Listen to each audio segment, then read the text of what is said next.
జాగృతి వీక్షకులకి నమస్కారాలు. ఇవాల్టి సామాజిక మాధ్యమాల నయాగరా ఆమె హైదరాబాద్ లోక్సభ నియోజకవర్గం నుంచి 2024 ఎన్నికలలో పోటీ పడుతున్న ధీర ఆమె కొంపెల్ల మాధవీలత ఇవాళ జాగృతి పాఠకులతో ముఖాముఖి కొన్ని అభిప్రాయాలను పంచుకోవడానికి మా స్టూడియోకి వచ్చారు. నమస్కారం మాధవీలత గారు. నమస్కారం అయ్యా. ఇవాళ బీజేపీ అంటే దేశంలో ఒక ప్రభంజనం. అట్లాంటి పరిస్థితుల్లో మొదటి లిస్టులో మీ పేరు వచ్చింది. అది కూడా దేశంలోనే ఒక ప్రత్యేకత కలిగినటువంటి హైదరాబాద్ నియోజకవర్గంలో బీజేపీ అభ్యర్థిగా మీరు రంగంలో ఉండబోతున్నారు. ఇది మీకు ఎలా అనిపించింది? జన్మ సార్థకం అవ్వాలి అని అంటే ఒక్కొక్కరికి పరమేశ్వరుడు ఒక్కొక్క బాధ్యతని ఇవ్వాలి. ఇచ్చే స్థాయికి మనిషి ఎదగగలగాలి. బహుశా నా జన్మ సార్థకత్వం అది ఒక పర ఆలోచన, ఒక పర ధర్మము. అది ఎటువంటి ధర్మం అంటే ఏ వర్గాలకు న్యాయం జరగనటువంటి అధర్మ పాలన నుంచి బహుశా ఆ కాన్స్టిట్యుయెన్సీని విడిపించి ప్రజలకు న్యాయం చేకూర్చే ఒక చక్కటి అవకాశం నాకు ఇచ్చినట్టుగా భావిస్తున్నాను. ప్రజలు, నేతలు, పరమేశ్వరుడు, జీవితానికి ఇంతకన్నా ఇంకేం కావాలి అనిపించేట్టుగా ఉంది. రాజకీయాలంటే దానికి ఒక ప్రత్యేకమైన వాతావరణం ఉంది. మీ మామూలుగా మీ కుటుంబ నేపథ్యం కావచ్చు, మీ అభిరుచులు లేకపోతే మీ నేపథ్యం కావచ్చు, మీలాంటి వారికి రాజకీయాల పట్ల ఆసక్తి కలగడమే ఒక ప్రత్యేకంగా కనిపిస్తోంది. దీనికి ఏదైనా నేపథ్యం ఉందా?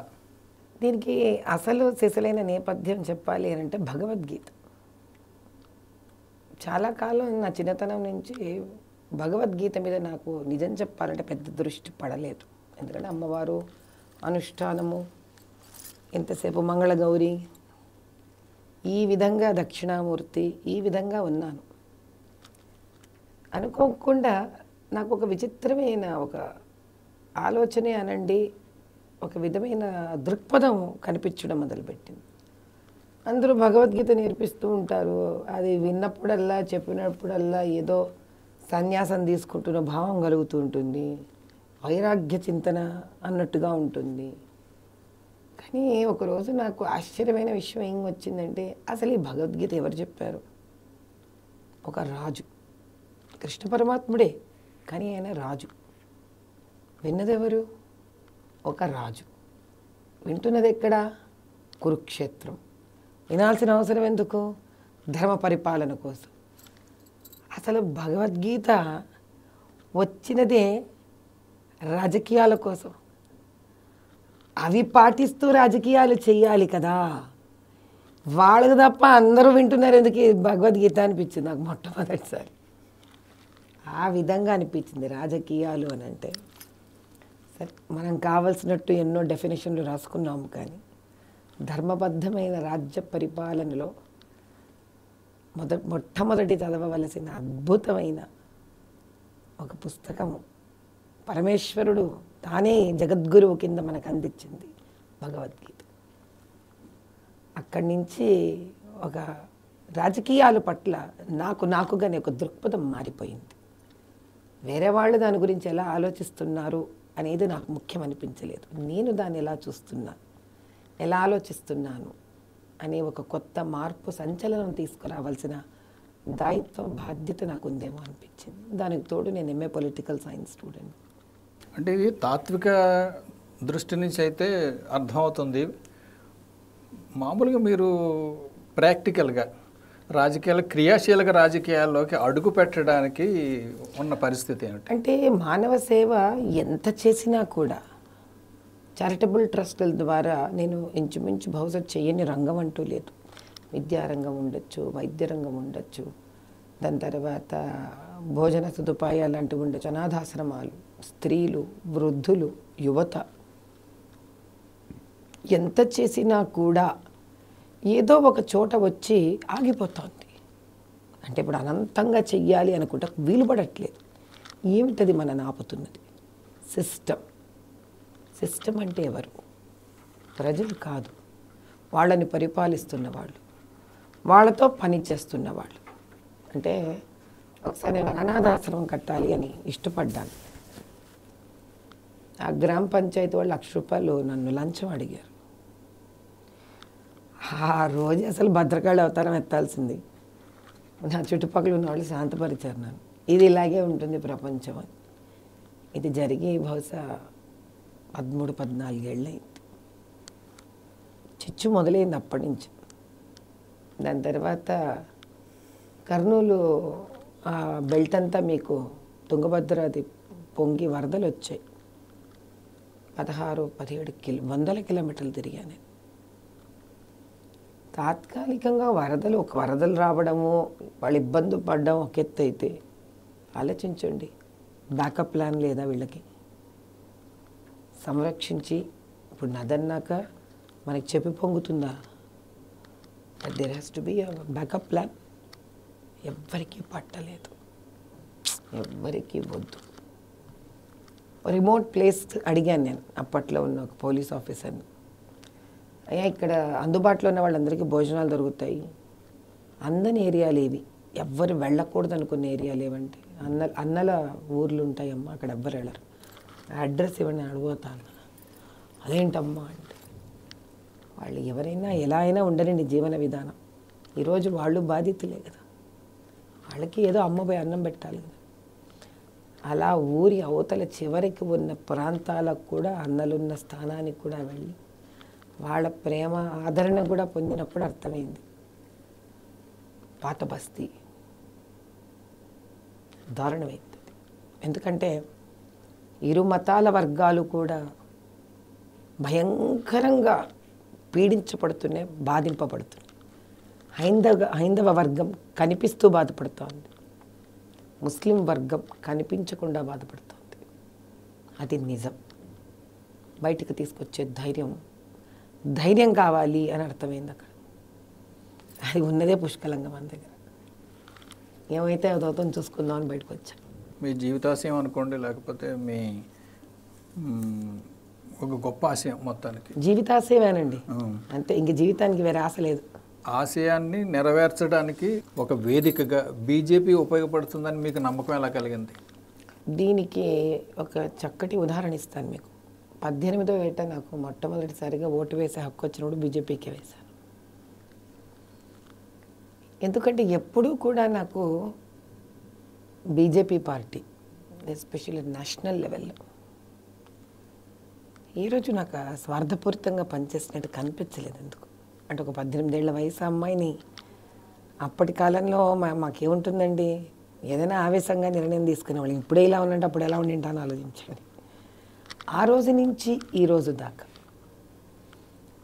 వాళ్ళు ఎవరండి? ఇంచుమించు మనకి సంఘం నుంచి రకరకాలుగా సామాజిక స్ఫూర్తి తీసుకొని కష్టపడి, అమ్మలో నాన్ననో మేనమామలో మామగారులో రాజకీయాల్లో ఉంటే తీసుకొచ్చిన వాళ్ళు వీళ్ళు కాదు. వీళ్ళు చాలా మటుకు 95% స్వయం కృషి మీద పైకి వచ్చిన వాళ్ళు. అలా స్వయం కృషి మీద పైకి వచ్చిన వాళ్ళకి ఏముంటుందండి, ఇంకంత దూరం వచ్చాక దేని మీద ఆశ ఉంటుంది? అలాంటి నిస్వార్థంగా మీకు కుటుంబ రాజకీయాలు చెయ్యని స్వచ్ఛమైన పార్టీ బీజేపీ. దానిలో పైగా ఇప్పుడు మీకు మోదీ గారి నాయకత్వం అంటే ఒకదానికి ఒకటి ఆ స్థాయి దేనికి కూడా ధీటుగా ఉండి తీసిపోయినటువంటి స్థాయి అది. ఇంకప్పుడు నాకు మనసులో ఏముండిందంటే, సరే బీజేపీ వాళ్ళు మనకి ఏమన్నా ఒక చిన్న అవకాశం ఇస్తే నిరూపించి చూపిద్దాం, వాళ్ళు కనుక నాకు అవకాశం ఇవ్వకపోయి ఉంటే నేను ఎవరి తరపున కూడా నిలబడి ఉండేదాన్ని కాదు. పాత బస్తీ అన్నారు. పాత బస్తీ అంటే ఇప్పుడు మీరు పోటీ చేస్తున్న హైదరాబాద్ లోక్సభ నియోజకవర్గాన్ని ప్రభావితం చేసేది, శాసించేది అని కూడా అనుకోవచ్చు. అవునండి. అక్కడ ముస్లింలు వెనకబడి ఉన్నారు, ఆ ప్రాంతం వెనకబడి ఉంది అని ఎవరు ఆరోపిస్తున్నారంటే దశాబ్దాలుగా దానికి ప్రాతినిధ్యం వహిస్తున్న వారే అంటున్నారు. ఈ రెండు కూడా ఒకదానికొకటికి సంబంధం లేని విషయాలు. వారే ప్రతినిధులుగా ఉండి అభివృద్ధి చెందలేదని గవర్నమెంట్ను తిట్టడం, ఈ విషయాన్ని మీరు ప్రజలకు అర్థమయ్యేలాగా ఎలా చెప్తారు? సింపుల్గా అండి, మనం ఏదో ఎక్కువ కూడా తీసుకోనక్కర్లేదు. మోదీ గారు ప్రకటించిన 3 విషయాలు తీసుకొని మనం దీన్ని చక్కగా మాట్లాడుకోవచ్చు. మోదీ గారు ప్రప్రథమంగా ఇచ్చింది మనకి ఇన్స్టెంట్ ట్రిపుల్ తలాక్ని తీసేశారు. ఎందుకంటే వారి ఇబ్బందులను వారికి అందజేయాలి మనకి. మోదీ గారు ఆ లెక్కతో చూసుకుంటే ఇది వారికి 3వ విడత, అంటే 2 విడతలుగా వస్తున్నారు. మొదటి విడతలో కాకుండా 2వ విడతలో ఇచ్చారు ఆయన. అంటే కరెక్ట్గా ఈ రోజు నుంచి 5 ఏళ్ల క్రితం అనుకుందాం, ఆ టర్మ్లో, అంటే 2019 తర్వాత ఇచ్చారు. వీళ్ళు ఏం చేస్తున్నారండి 2019 వరకు? అసదుద్దీన్ గారు ఏం చేస్తున్నారు అంటే ఆయనకి హాయిగా ఉందా? మన మోదీ గారు మనకి అదృష్టంగా వచ్చారు కాబట్టి సరిపోయింది, వాళ్ళ అదృష్టం ఆయన రావడం. లేకపోతే అలా ఆడపిల్లల్ని విక్రయిస్తుంటే వాళ్ళ దగ్గర ట్రావెల్ మ్యారేజ్ అని ఒకటి ఉంటుంది. ఎవరైనా ప్రయాణం చేస్తుంటే మహానుభావుడు పురుషుడు ఏమిటి ముస్లిం, ఆ ప్రయాణం కోసం వాడు పెళ్లి చేసుకోవచ్చు అంట. భగవంతుడా, అసలు ఏమిటది? అది ఏమన్నా ఒక పద్ధత, సంస్కారం? ఆడకూతుర్ల జీవితాలతో ఆడుకోవడానికి కాకపోతే. ఇందులో విచిత్రం ఉంది. వీళ్ళు ఇలా పెళ్లి చేసుకుని వీళ్ళు పరదేశానికి తీసుకొని వెళ్ళిన తర్వాత అక్కడ ఆ దేశపు చట్టం వాళ్ళకి అవలంబించడం జరుగుతుంది వాళ్ళపై. అంటే ఏమిటి, వీళ్ళు ఒక 15 కుటుంబాలు ఉన్నారనుకోండి, ఈ అమ్మాయి 15 కుటుంబాల్లోనూ పంచుకోబడుతుంది. ఇలా పెళ్లి చేసుకున్నవాడు ఉన్నపడాన్ని అక్కడికి వెళ్ళాక 3 సార్లు తలాక్ అని ఇన్స్టెంట్ తలాకులు ఇవ్వచ్చు వీళ్ళు ఇష్టం వచ్చినట్టు. ఎందుకంటే వాళ్ళ దేశాలలో మనం చాలా ముఖ్యంగా గుర్తుపెట్టుకోవాల్సింది కేవలం ఈ భ్రష్టత్వం అంతా ఈ దేశంలోనే. మీరు మిడిల్ ఈస్ట్ అక్కడెక్కడ పోతే ఈ డ్రామాలు నడవ వాళ్ళ దగ్గర. మన అమ్మాయిని తీసుకొని వెళ్తారు కాబట్టి ఈ ముస్లిం అమ్మాయి అక్కడ ముస్లిం అమ్మాయి కింద వర్తించదు వాళ్ళకి, బానిస ఈ అమ్మాయి. వాళ్ళు ఎన్నిసార్లైనా పెళ్ళిళ్ళు చేసుకోవచ్చు, ఎన్నిసార్లైనా వదిలేయచ్చు.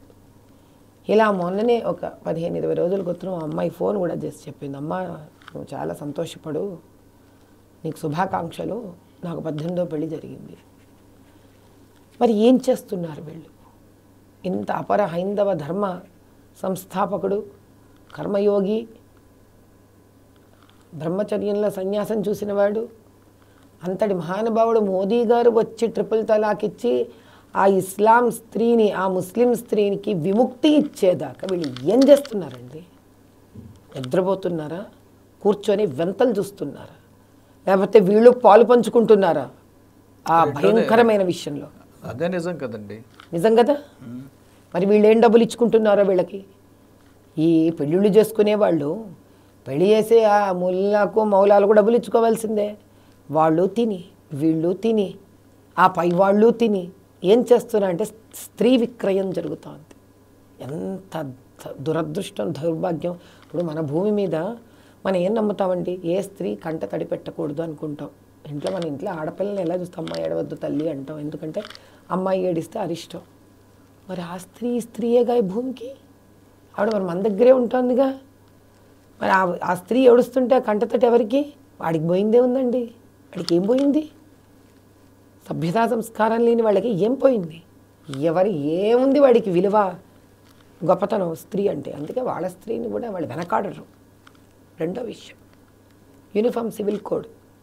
ఎవరికంటే యూనిఫామ్ సివిల్ కోడ్? ఈరోజు హాయిగా మన ఇళ్లల్లో, హైందవుల ఇళ్లల్లో అసలు మగ పిల్లల కన్నా ఆడపిల్లలకి ఎక్కువ ఆస్తులు రాసిస్తున్నారు. అంత ముద్దు వాళ్ళకి. పెళ్ళి కట్నం, పెళ్ళి అనే పేరుతోటి విపరీతంగా నగలు, స్త్రీధనం అన్నీ అప్పచెప్పి పంపిస్తాం మనం. ఆ అమ్మాయి తుమ్మితే తగ్గితే పరిగెత్తి వెళ్తూ ఉంటాం మనం. మనకు కాదు యాక్చువల్లీ ఇది. నిజంగా మోదీ గారి తపనంతా హైందవులు చాలా ముందడుగు వేసిన వాళ్ళే. ఏంటంటే కొంచెం బీదరికంగా ఉన్న కుటుంబాలు వాళ్ళు కూడా ఇవ్వాలి ఆడపిల్లలకి. ముస్లింల గురించే కదండి ఆయన తపన.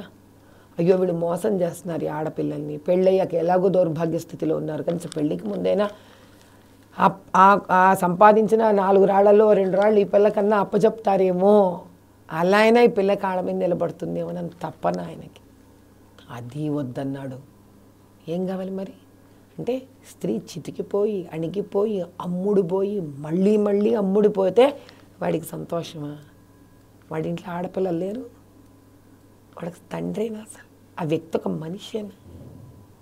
మూడోది CAA, citizenship act, amendment act, sorry.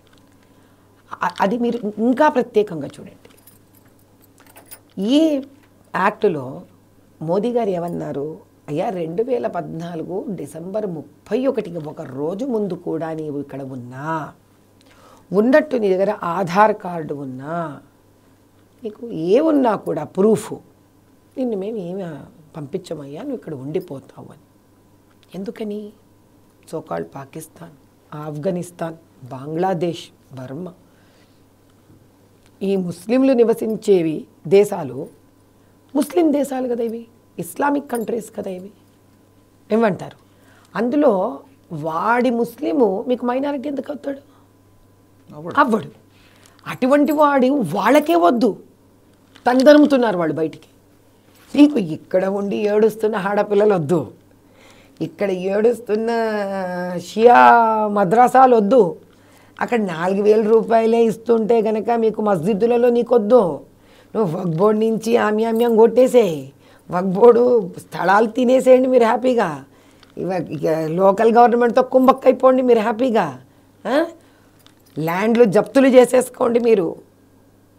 దీనికి నువ్వు ప్రొటెస్ట్ చెయ్యవు, నువ్వే అపర కుంభకర్ణులాగా భక్షించేయి. కానీ ముస్లిం దేశాల వాళ్ళు వాళ్ళకొద్దనుకొని తరిమిన ముస్లింలు నీ ముస్లింలు అయ్యారా? ఎందుక చెప్పనా? ఆ శరీరంలో తిరుగుతున్నది రజాకార్ రక్తం కాబట్టి. 2011లో అక్బరుద్దీను ఒక స్టేట్మెంట్ ఇచ్చాడు, మేము రజాకార్లము, మేము ఎంఐఎం వాళ్ళము, మేము తూటాలకు ఎదురుగా 2-3 తూటాలకు నిలబడ్డాము, మా పూర్వీకులు అయితే ఫిరంగులకు ఎదురుపడ్డారు హిందుస్థాన్తో పోటీ చెయ్యడానికి.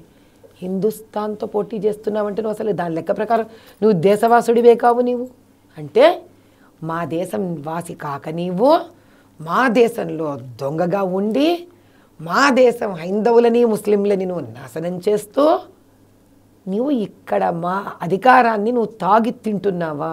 ఇప్పుడు బీజేపీ ప్రధానంగా ఫేస్ చేసేది ఇప్పుడంటే కొంత సైలెంట్గా ఉందేమో కానండి, సిఏఏని తీసుకురావడం వల్ల కొంచెం అలజడి అయితే ఉంటుంది, చిన్నదో పెద్దదో అయితే షాహీన్ బాగ్ అంత స్థాయిలో అయితే ఉండదు.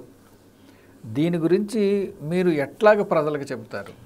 ఇది ఏమవుతుంది అంటే పూర్తి రాజకీయ దృక్కోణంతో ముస్లింలకి ఒక్క పౌరసత్వం కూడా రద్దు కాలేదు ఇంతవరకు.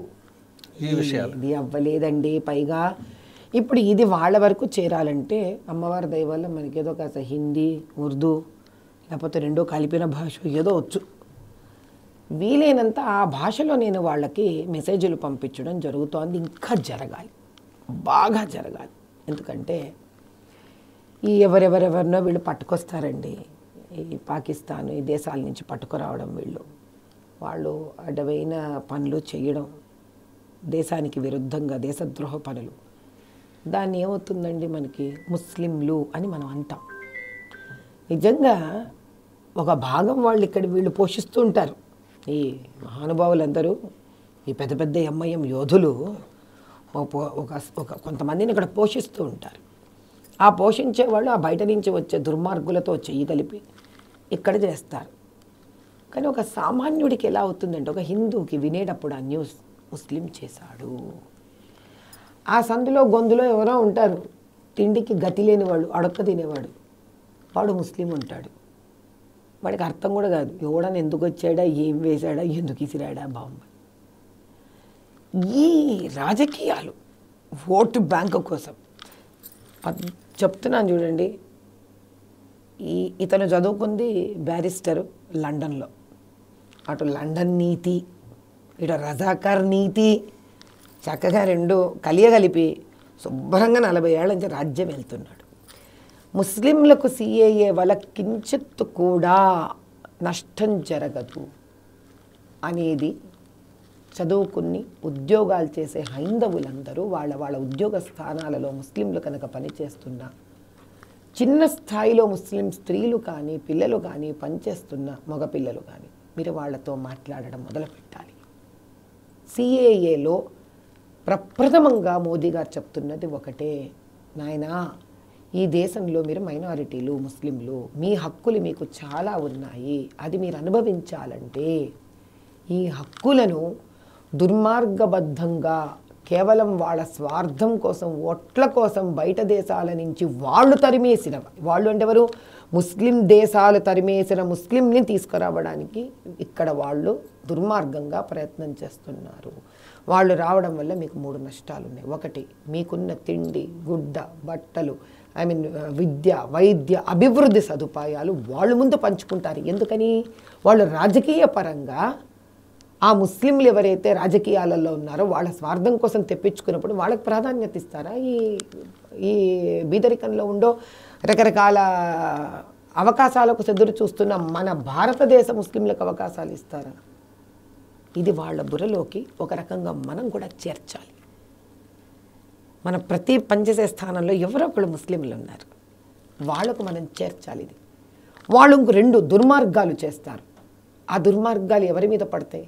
నిజంగానే ఏమీ తెలియని కొంతమంది అయితే ముస్లింలు ఉన్నారో వాళ్ళందరినీ ద్వేషించడం జరుగుతుంది. ఇలా జరిగే ఒకప్పుడు అమెరికా వాళ్ళు మొత్తం ముస్లింలకే వీసాలు ఇవ్వడం మానేశారు. ఈ నేపథ్యంలో మనం కూడా ఇబ్బందులు పాలయ్యాం.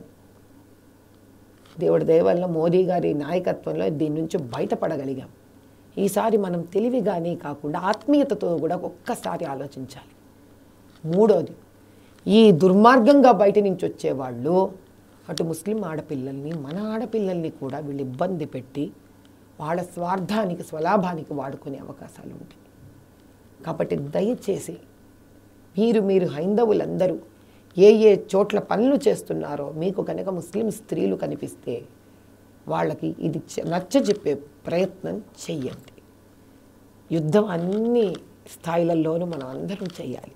సరే అండి, ఇప్పుడు రకరకాల వ్యూ పాయింట్స్ ప్రపంచంలో కనిపిస్తున్నాయి. ఒకటి, ఇందాక మీరు చెప్పినట్టు ఇక్కడ జరుగుతుందేమో అని మీరు అంటున్నారు. ఆ రోహింగ్యాలు కావచ్చు, మరొకళ్ళు కావచ్చు, వాళ్ళు వస్తే వారి ఆడపిల్లల్ని, హిందువుల ఆడపిల్లల్ని కూడా వేధించవచ్చు అని చెబుతున్నారు. కానీ ప్రస్తుతానికి ప్యారిస్లో, జపాన్లో, ఇంగ్లాండ్లో జరుగుతున్నది అదే చేస్తున్నారు. అదే సమయంలో కొన్ని ముస్లిం దేశాల్లో, ముఖ్యంగా అరేబియన్ కంట్రీస్లో సంస్కరణలు తీసుకొస్తున్నారు. ఇఫ్తార్ విందులు, కొన్ని పాత సంప్రదాయాలు వాళ్ళు విడిచిపెడుతున్నారు. ఈ విషయాలు ఇక్కడ సామాన్య ముస్లింకి లేకపోతే ముస్లిం స్త్రీలకి చేరుతున్నాయా? ఎలా చేరుతాయండి? వాళ్ళకి చదువు లేదు, సంధ్య లేదండి. అసలు మీరు ఒకసారి పాత బస్తీకి వచ్చి చూడండి. మీకు తమాష చెప్తాను, అడిగారు కాబట్టి కొన్ని అప్పుడు గుర్తుకొస్తుంటాయి. నేను కొంత 7-8 ఏళ్లగా కూడా వాళ్ళతో కూడా పనిచేస్తున్నా, ముస్లిం స్త్రీలతో కూడా పనిచేస్తాను. పస్మందా అంటామంటే చాలా బీదరికంతో ఉన్న స్త్రీలని అర్థం. బడుగు వర్గ బీద స్త్రీలు. వాళ్ళు, అమ్మ మాకు ఉద్యోగం ఇప్పిస్తావా అని అడుగుతారు. ఏం చదువుకున్నావు తల్లి? 10th fail అయినమ్మా. 10th ఫెయిల్ అయినావు కదమ్మా అంటే, ఇక్కడమ్మా మా వాళ్ళైతే 5వ క్లాసే చదువుకున్నారు, హిందూలో చెప్తారు. हमारे लोग तो सिर्फ 5 पढ़े, हम तो 10th ఫెయిల్ అయినా అమ్మా. నువ్వు 10th ఫెయిల్ అయితే ఉద్యోగాలు ఎవడిస్తున్నాడు? అసలు బయట ప్రపంచం ఎలా ఉందనుకుంటున్నావు? ఏమనుకుంటున్నావు? అమ్మ కమ్సకం రిసెప్షన్ జాబ్ దిల్వావు అమ్మ అంటే వాళ్లకు యూట్యూబ్లలో చూసి రిసెప్షన్ సరదాగా ఉంది. ఏం చదువుకుంటారంటే 10th ఫెయిల్ అంటే, ఇది వరకు మేము 5వ క్లాస్ 6వ క్లాసే చదువుకునేవాళ్ళు, ఇప్పుడు 10th ఫెయిల్ వరకు వచ్చాం కదా. అంటే దాని దౌర్భాగ్యం ఏంటంటే, అక్కడ రిక్షావాడు రిక్షా నుంచి ఆటో వాడేయాడండి. మరి గ్రేటే కదండి. ఆహా, 5వ క్లాస్ వాడు 10th క్లాస్ వరకు వచ్చారు. ఇది వాళ్ళ పరిస్థితి. ఎందుకంటే ఏ రోజైతే వాళ్ళు చదువుకుంటారో, ఏ రోజైతే చదువుకున్నాక బయట ప్రపంచంలో కాలు పెడతారో వాళ్ళు ఆలోచించడం మొదలు పెడతారు. అది వాళ్ళ కొద్దు. అందుకే వాళ్ళు చదవనివ్వరు, వాళ్ళని ఎదగనివ్వరు, మతం పేరుతో వాళ్ళని హింస పెడతారు. మీకు ఇంకో విషయం కూడా చెప్తాను, చాలా తొందరగా మీకు ఒక ఫత్వా పంపిస్తాను. అది వచ్చింది మన వరకు. దేర్ ఈజ్ ఇన్స్టిట్యూషన్ ఇయర్, ఆ సంస్థ అధికారమే ఫత్వాలు ఇవ్వడం. 2 ఫత్వాలు వచ్చాయి నా దగ్గర అక్కడి నుంచి. ఒకటి, గోమాంసం తినకూడదు. నమ్ముతారు అసలు మీరు ఈ విషయం? దాని హిందీ ట్రాన్స్లేషన్స్ జరుగుతున్నాయి. జరిగిన వెంటనే ఉర్దూది హిందీది 2 కాపీస్ ఇలా పంపిస్తాను, మీరు మొత్తం సర్క్యులేట్ చేయండి దాన్ని. ముస్లింలు గోమాంసం తినకూడదని ఫత్వా వచ్చింది. రెండో ఫత్వా, దొంగ ఓట్లు వెయ్యరాదు, ఇది మా ఇస్లాంకి విరుద్ధము. ఇప్పుడు చెప్పండి, పాపం ఫత్వా ఇచ్చేవాడు ఫత్వా ఇచ్చేసాడు అక్కడ. దీన్ని స్ప్రెడ్ చెయ్యకుండా దాచిపెట్టి వ్యాపారాలు చేసుకుంటున్నారు. ఈరోజు నేనంటూ ఒక వ్యక్తిని నిర్భయంగా అన్నిటికీ తెగించి బయటకు వచ్చాను కాబట్టి అసలు ఈ మాట వింటున్నారు మీరు. నా దగ్గరికి ఎలా వచ్చింది? ముస్లింలు పంపించారు నా దగ్గరికి. మరి ఏంటి ఆ ప్రపంచం?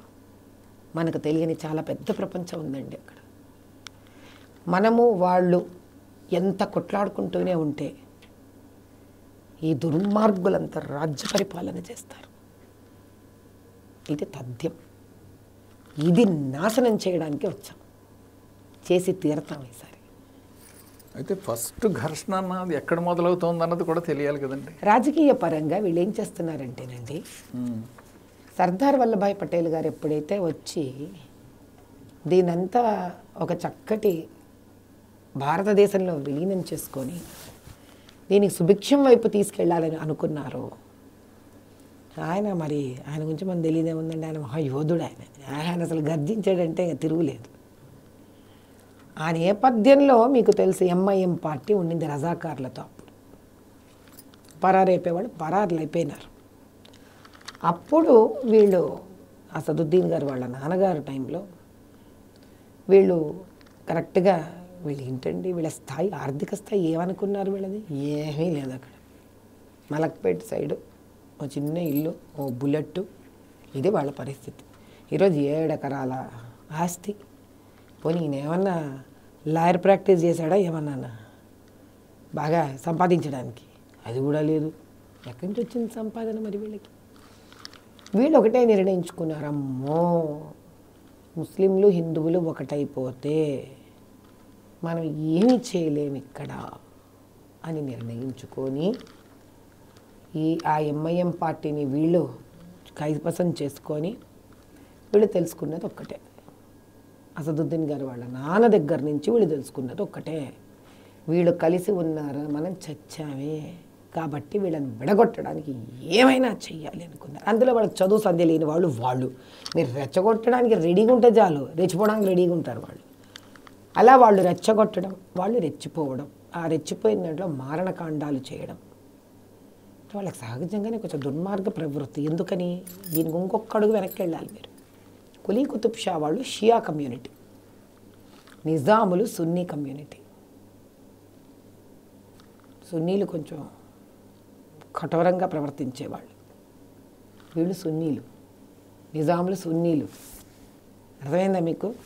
సో ఇది షియా నుంచి కాస్త సాత్వికంగా ఈరోజు మనతో కూడా కొంతమంది ముస్లిం చక్కగా మాట్లాడుతుంటే వాళ్ళు షియాలు, ఆగా ఖాన్లు, బోరాలు వీళ్ళు మాట్లాడతారు మనతో.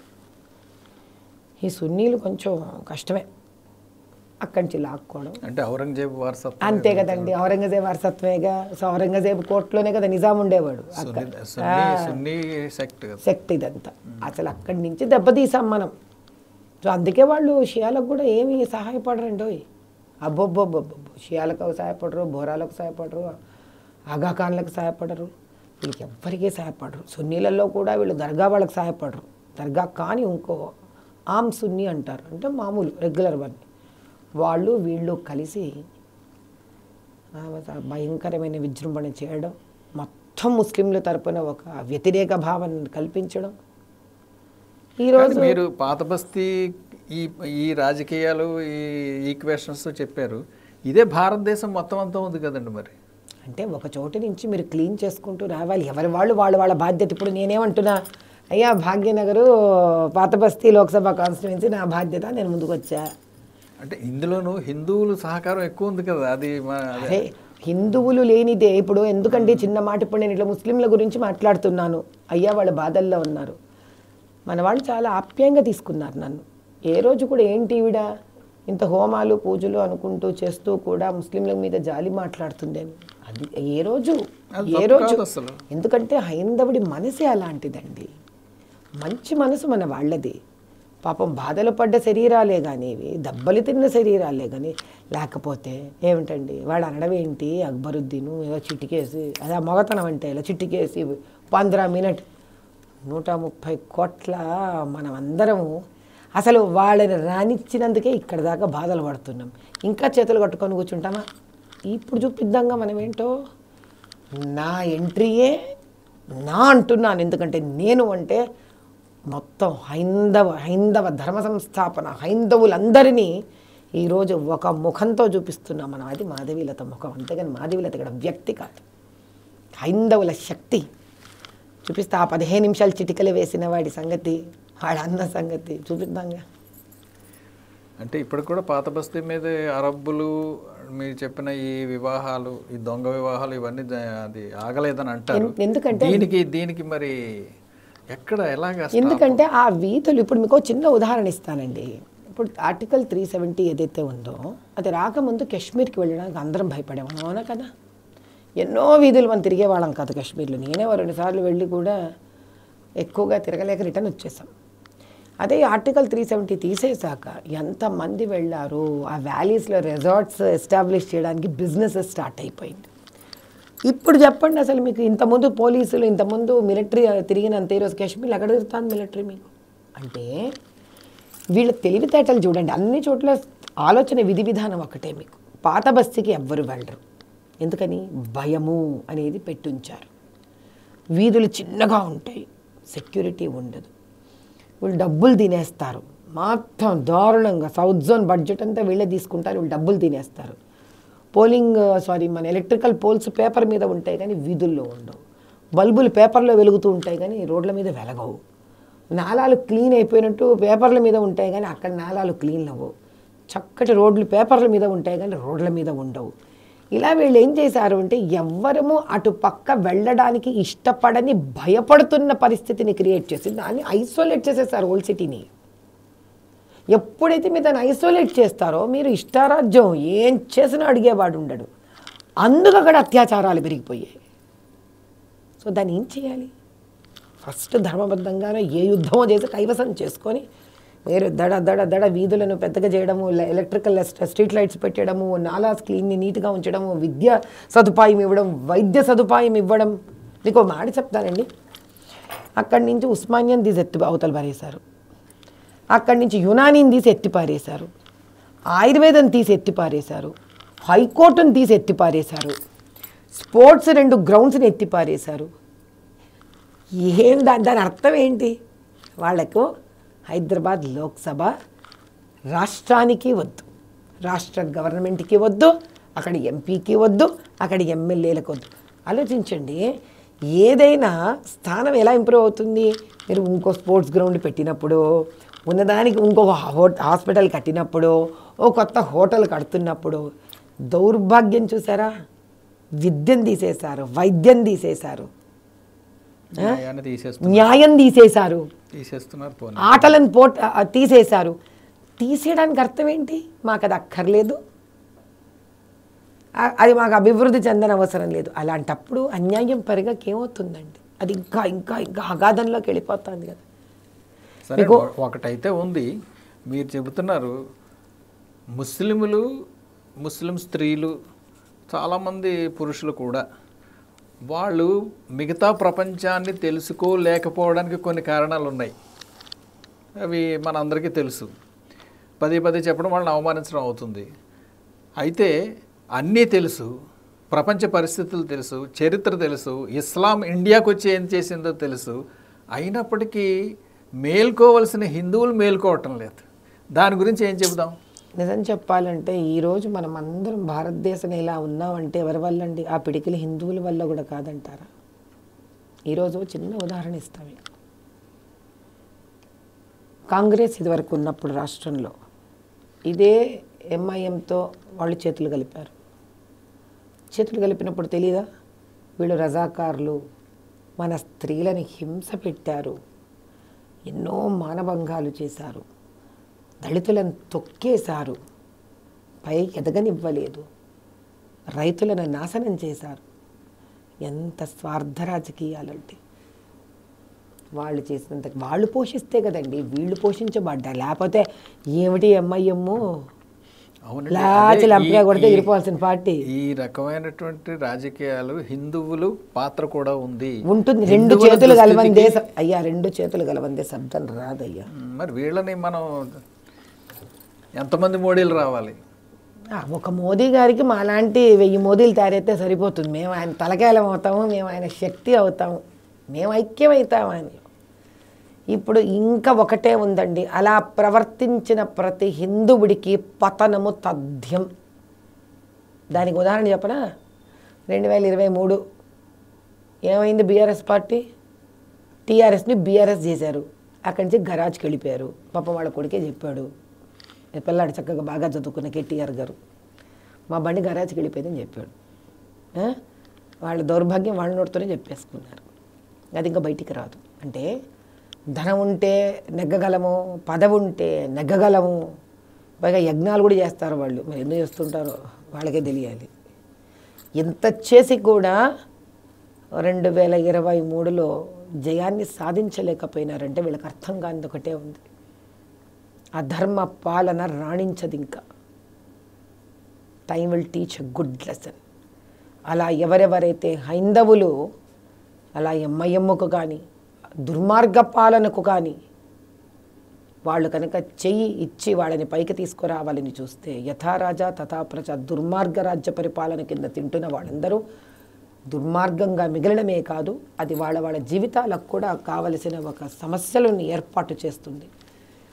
మాలాంటి వాళ్ళు మోదీ గారి నాయకత్వంలో ముందుకొచ్చి కనుక వీళ్ళు ఇలాంటి దుర్మార్గపు చర్యలు చేస్తున్నారని కనుక మా దృష్టికి వస్తే ఇక ఊరుకునేది లేదు. అందరూ ఒకటే అవుతారు మా దృష్టిలో. అప్పుడు మన అనుకొని దుర్మార్గులను పోషించలేము. మన అనుకుంటే పాము భారతదేశంది కదా అని మనం కాటేయడానికి వచ్చిందని దానికి పాలు పోస్తూ పెంచలేము. ఏం చాలా చేయడం ఖచ్చితంగా జరుగుతుందండి. ప్రకృతి విచిత్రంగా ప్రకోపించింది, ఖచ్చితంగా చెప్పగలను మీకు. అది 40 ఏళ్ల చరిత్రలో ఒక స్త్రీ నిలబడింది, ఈరోజు శక్తిగా మారుతోంది అని అంటే దాని అర్థం ఏంటండి? వినాశకాలే విపరీత బుద్ధి, అంతే. అలా అది హైందవుడైనా కూడా అమ్మవారు క్షమించదండి. ఆ శక్తిని ఏమైనా అనండి, మీరు కృష్ణుడనండి, రాముడనండి, అమ్మవారండి, పరమేశ్వరుడనండి, పేరు ఏదైనా కావచ్చు, కాలము ఇంకా శిక్షించక మానదు. అధర్మ పాలకుడిని, అధర్మంగా ఉన్న ఒక నాగరికుడిని శిక్షించక తప్పదు శక్తి. ఎంపీగా మీరు ఏం చేయబోతున్నారు? ఏం చేయడానికి అసలు చాలా పెద్ద లిస్ట్ ఉందండి, కానీ ప్రప్రథమంగా 2 చేయబోతున్నాం. మన హైందవ దేవాలయాల పునరుద్ధరణ, సంరక్షణ, ముస్లిం స్త్రీలకు అండగా ఉండడం, ఈ 2 ప్రప్రథం. అంటే ఎత్తుకోగానే ఫస్ట్ ఏంటండి 2 తప్ప కనిపించట్లేదు ఇమ్మీడియట్గా. నెక్స్ట్ కరసేవకులు, చాలామంది ఎమర్జెన్సీలో పాపం జైలుకు పోయిన వాళ్ళు ఉన్నారు, వాళ్లకు మన రాష్ట్రంలోనే పెన్షన్లు దొరకలేదు. అది ప్రధానమంత్రి గారి దగ్గర కూర్చొని విన్నపాన్ని చెప్పి వారి దగ్గర నుంచి దానికి కూడా వీళ్ళిద్దరికీ ఏదన్నా చేయించాలి అనేది ఒక తపన నాకు.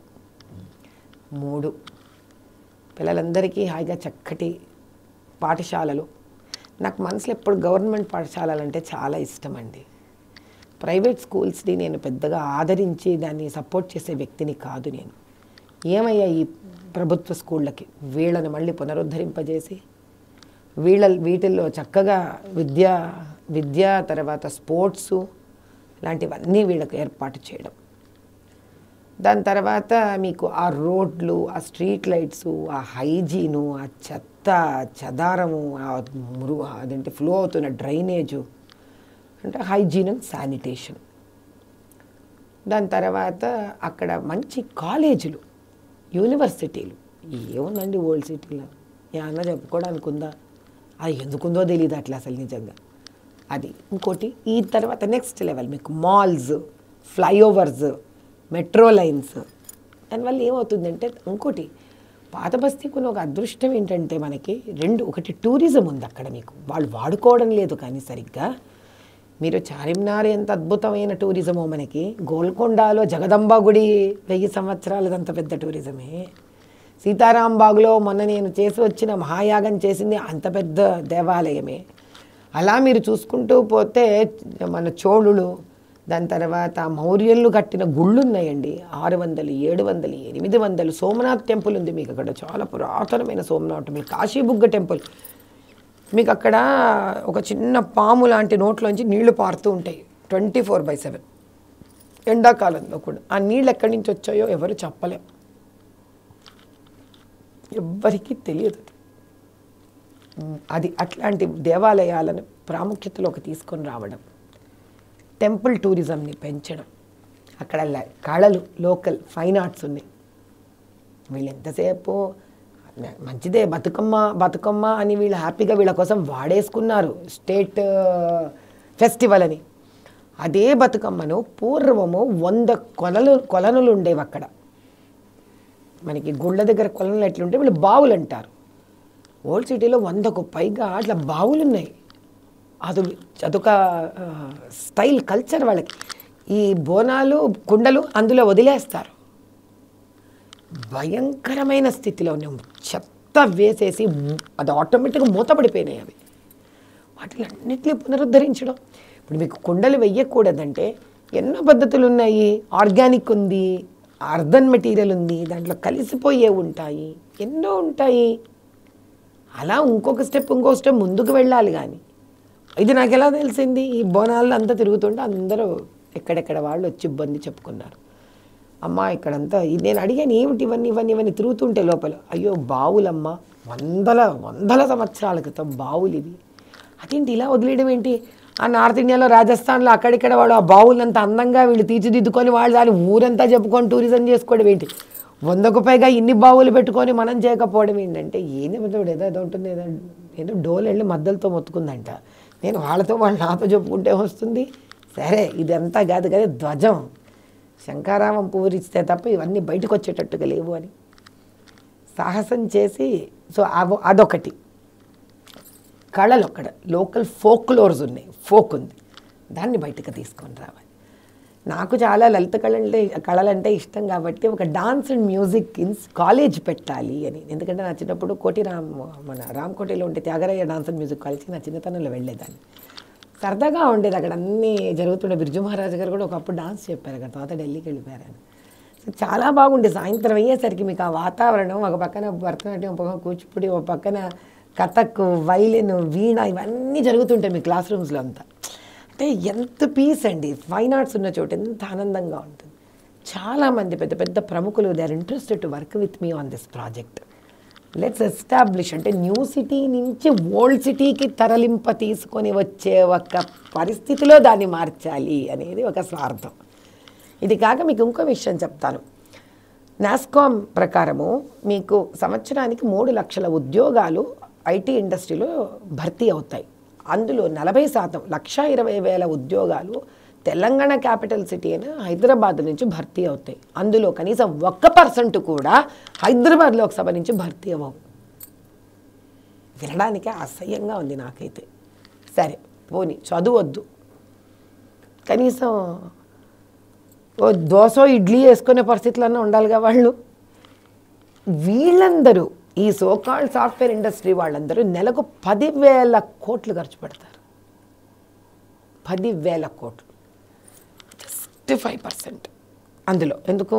ఐటీ వాళ్ళు పాప సరదాగా వెళ్ళాలి, తిరగాలి, ఈట్ స్ట్రీట్స్లోకి వెళ్ళాలి, ఒకసేపు కొంచెం, ఎందుకంటే వాళ్ళు డే అంతా స్ట్రెస్ఫుల్ జాబ్స్ కదా. సరదాగా కాలక్షేపం చేయాలంటే మీకు హైదరాబాద్, సికింద్రాబాద్ 2 ట్విన్ సిటీస్లో మీకు హైదరాబాద్ లోక్సభ పార్లమెంటు పరిధిలో తప్ప ఇంకెక్కడ చరిత్ర ఉంది చెప్పండి? మీకు చారిత్రాత్మకమైన మీకు ఎక్కడా లేవు. ఇంకా 5% అయినా అక్కడ కనుక మనం ఈ అద్భుతాలను తయారు చేయగలిగితే, ఉన్న వాటిల్ని వాడుకుంటూ, మీకు రాజస్థానీ వాళ్ళు ఉన్నారు, గుజరాతీ, అదొక్క ప్రాంతమేనండి ఓల్డ్ సిటీలో.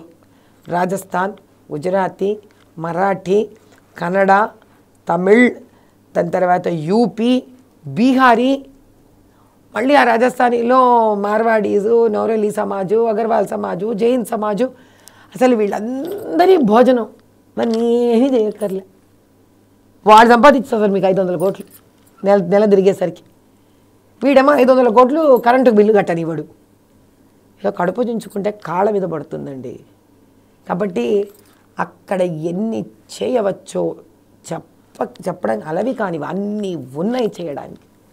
నిజంగా మనసుంటే అక్కడ దాన్ని కరెక్ట్గా ఒక 5 ఏళ్లలో మీరు ముస్లింలకు అర్థమయ్యే భాషలో దుబాయ్, మనకు అర్థమయ్యే భాషలో సైబర్ సిటీ సైబరాబాద్, అలా ఒక సైబర్ సిటీ ఇక్కడ ఎంత అందంగా తయారైపోయిందో ఇప్పుడు మన ఉద్దేశంలో ఆ జూబ్లీహిల్స్ వెనక పైకి నుంచి అంత అద్భుతంగా తయారు చేసే అంత క్షమత, అంత ఉండే అవకాశాలు అక్కడ. ఏమిటంటే మనిషికి చేసే ఉద్దేశం, స్వార్థం లేకపోవడం, రాజకీయ సంకల్పం అనేది చాలా అంతే. చూద్దాం. ధన్యవాదాలు మాధవీలత గారు. చాలా సంతోషం. చాలా విషయాలు చెప్పారు, చాలా ఆశాజనకంగా ఉన్నాయి. ఒక త్వరలో మంచి రాజకీయవేత్త ఆవిర్భవిస్తారు నగరంలో అన్నంత నమ్మకం కలిగించారు. ధన్యవాదాలండి. జాగృతి ద్వారా మీరు ప్రజలని జాగృతవంతుల్ని చేస్తున్నారు. చాలా సంతోషం నాకు ఈ అవకాశం ఇచ్చినందుకు. చూశారు కదా, మాధవి గారి మాటలు విన్నారు కదా. రాజకీయాలని ప్రజా సంక్షేమమే కేంద్ర బిందువుగా మలచాలన్న భారతీయ జనతా పార్టీ ఆశయానికి అనుగుణంగా, మోడీ ఆకాంక్షకి అనుగుణంగా ఆమె పనిచేయాలనుకుంటున్నారని మనందరికీ అర్థమవుతుంది. పాత బస్తీని, దాని స్వరూపాన్ని పరిపూర్ణంగా మార్చాలన్నటువంటి ఆమె కోరిక, ఆశయం, ఆకాంక్ష నెరవేరాలని మనం మనస్ఫూర్తిగా కోరుకుందాం. పాత బస్తీలోని స్త్రీలు వారి అభివృద్ధి కోసం మాధవీలత గారు పడుతున్న తపన, వారి పురోభివృద్ధి కోసం మాధవి గారు ఆలోచిస్తున్నటువంటి పథకాలు అన్నీ విజయం సాధించాలని, అందుకు నాందిగా ఆమె పార్లమెంట్లో అడుగు పెట్టాలని మనందరం ఆశిద్దాం. నమస్కారం.